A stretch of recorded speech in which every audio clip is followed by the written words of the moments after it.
Selamat pagi, jumpa lagi di Berita Padang bersama saya, Afri Meriana. Sejumlah berita aktual dan menarik akan kami sajikan untuk Anda. Berikut 3 berita utama pagi ini.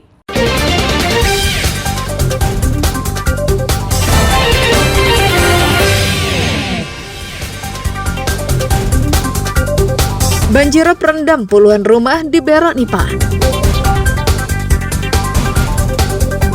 BNNP Sumbar tangkap 7 tersangka yang membawa ganja kering lebih dari setengah ton. Diduga tertusuk ikan todak, seorang WNA asal Italia tewas saat berselancar di Mentawai.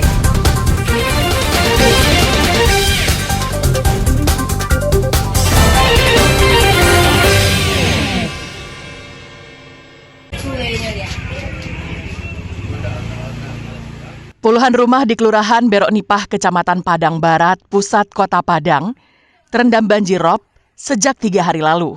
Ketinggian banjir luapan air laut itu mencapai 1 meter, yang membuat perabotan rumah tangga terendam dan rusak. Akibat banjir ini, aktivitas warga menjadi terganggu. Warga hanya bertahan di rumah masing-masing, menunggu banjir kembali surut.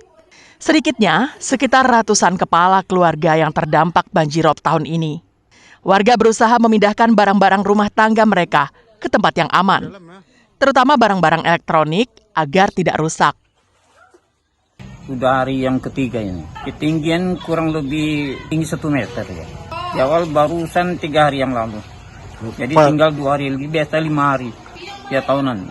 Penyebabnya nggak ada, cuman tuh fenomena alam. Setiap tahun dia pasti datang.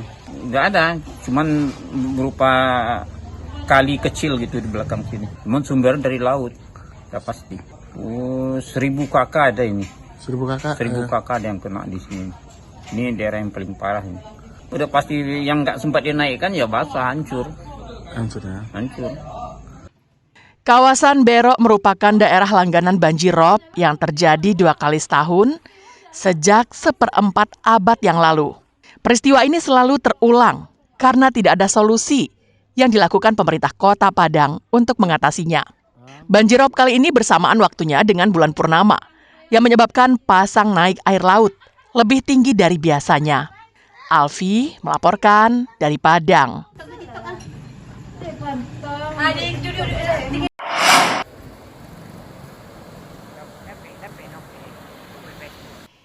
Ini merupakan video amatir warga saat terjadinya ombak besar di pesisir pantai Pasaman Barat pada hari Rabu.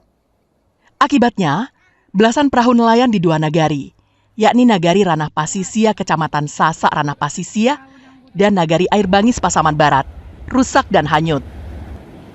Warga Air Bangis dibantu anggota Koramil setempat memindahkan perahu ke tempat yang lebih tinggi agar tidak hanyut di bawah ombak. Sedangkan perahu yang hancur, bangkainya dibiarkan berserakan di pantai. Menurut data di BPBD Pasaman Barat, wilayah lain yang juga terdampak ombak besar, yakni Jorong Sikabau, Kecamatan Koto Balingka, Nagari Sikilang, Kecamatan Sungai Aur, dan Nagari Ranah Pasisia, Kecamatan Sasak Ranah Pasisia. Di Nagari Ranah Pesisir, Jorong Pondok, itu ada beberapa perahu nelayan yang hanyut atau rusak oleh gelombang pasang. Di antaranya ada 1 hilang, 3 rusak berat dan 3 rusak ringan. Ya, ada lagi beberapa wilayah lainnya seperti di Air Bangis juga ada beberapa unit juga yang dihanyutkan oleh gelombang pasang tersebut. Menurut Kalaksa BPBD Pasaman Barat, ombak besar diprediksi akan terjadi hingga beberapa hari ke depan, yang merupakan fenomena alam.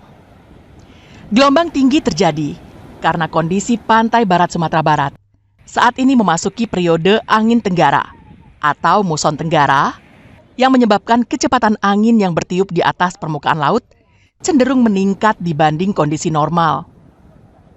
Kondisi ini bersamaan waktunya dengan naiknya air pasang laut saat bulan purnama. Safatul Ulum melaporkan dari Pasaman Barat.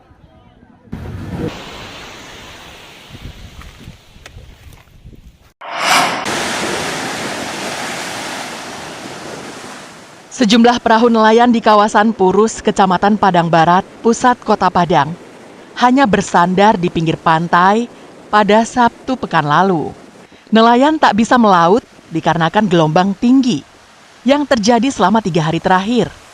Bahkan nelayan yang nekat melaut mengalami kerugian akibat kapalnya rusak parah, dihantam gelombang, dan tidak bisa digunakan lagi. Karena tak bisa melaut, pendapatan nelayan menjadi berkurang. Namun tak ada yang bisa dilakukan sembari menunggu gelombang kembali normal. Dan mereka bisa kembali melaut. Gelombang tinggi ini terjadi karena fenomena alam, yakni terjadinya pasang surut air laut akibat posisi bulan. Gelombang air laut bisa mencapai hingga 2 meter lebih di waktu pagi dan sore hari. Kalau gelombang ini telah hampir hari lah. Biasanya kembalinya sekitar 2 meter lah. Tapi yang ngacok tadinya pagi. Ya, pertama penyebabnya pertama tadi kan ada pasang. Kira kembali yang ke kamu nggak di hari. Kalau mungkin nggak bisa. Nggak bisa ya Pak ya? Bisa lah. Nggak bisa. Jadi aktivitasnya yang mengganggu. Itu orang belum pikir. Itu ada tarik ombak tuh. Ada hancur tuh. hancur ya? Kena hantaman gelombang. Iya. Ada udah pecah semua. Gelombang tinggi tidak hanya terjadi di sekitar pantai Kota Padang, namun terjadi merata di kawasan pesisir pantai Sumatera Barat. Alfi melaporkan dari Padang.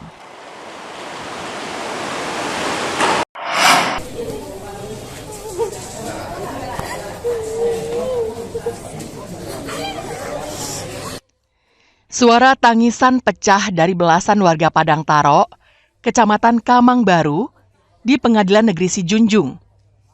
Usai majelis hakim menangguhkan penahanan terdakwa Pen Rizal, warga Padang Taro yang menjadi pesakitan karena laporan seorang pengusaha tambang di Sijunjung. Istri dan keluarga terdakwa menangis bahagia mendengar keputusan hakim itu.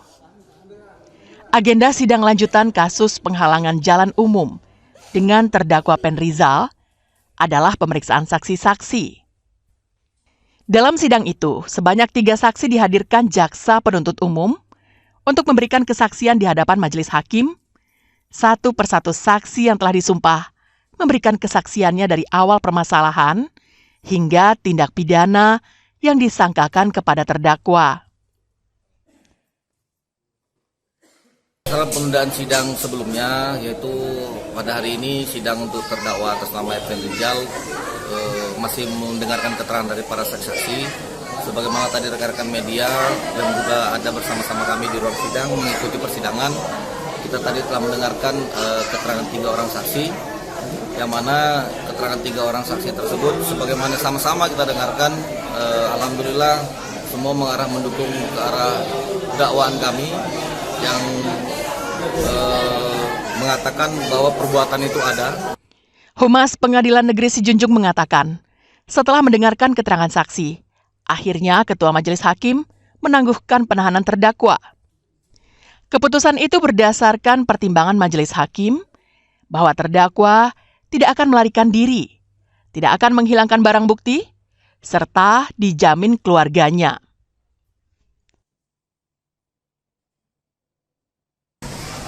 Berdasarkan informasi dari majelis, memang terdapat penangguhan penahanan, yang mana penangguhan penahanan itu berdasarkan adanya permohonan dari istri terdakwa melalui surat permohonan, dan terhadap permohonan tersebut majelis hakim telah mengeluarkan penetapan. Mungkin tadi juga sudah didengar bahwa penetapannya pada pokoknya menangguhkan penahanan terdakwa. Dengan ketentuan terdakwa tidak melarikan diri, tidak akan menghilangkan barang bukti, dan sanggup hadir di setiap persidangan. Sidang itu juga dihadiri oleh anggota Komisi Yudisial Sumbar yang datang dan memantau langsung jalannya persidangan yang berlangsung dari siang hingga malam hari. Kasus ini menjadi sorotan Komisi Yudisial karena pemberitaan media yang masif. Salah satu tugas KY adalah menjaga dan menegakkan pelaksanaan kode etik atau pedoman hakim. Sebenarnya ini kan perkara cukup menarik perhatian publik di Sumatera Barat begitu ya. Jadi perkara ini kami dapat informasinya berdasarkan berita dari media begitu. Lalu kemudian KY melakukan inisiatif untuk melakukan pemantauan persidangan yang kemudian nanti untuk menjaga dan menegakkan nurul martabat hakim. Seperti itu. Insya Allah kita akan pantau sidang ini ke depannya. Kuasa hukum terdakwa dan istri terdakwa menyambut gembira penangguhan penahanan dan mereka merasa yakin terdakwa tidak bersalah dan akan memenangkan pertarungan di pengadilan. Kasus ini bermula ketika Pen Rizal mengadang kendaraan yang hendak membuang tanah urukan di dekat lahan terdakwa. Namun tindakannya ini malah dilaporkan ke polisi sebagai tindakan menghalangi jalanan umum. Ironisnya, penyidik polisi malah memproses laporan itu hingga sampai ke pengadilan. Robiham melaporkan dari Si Junjung.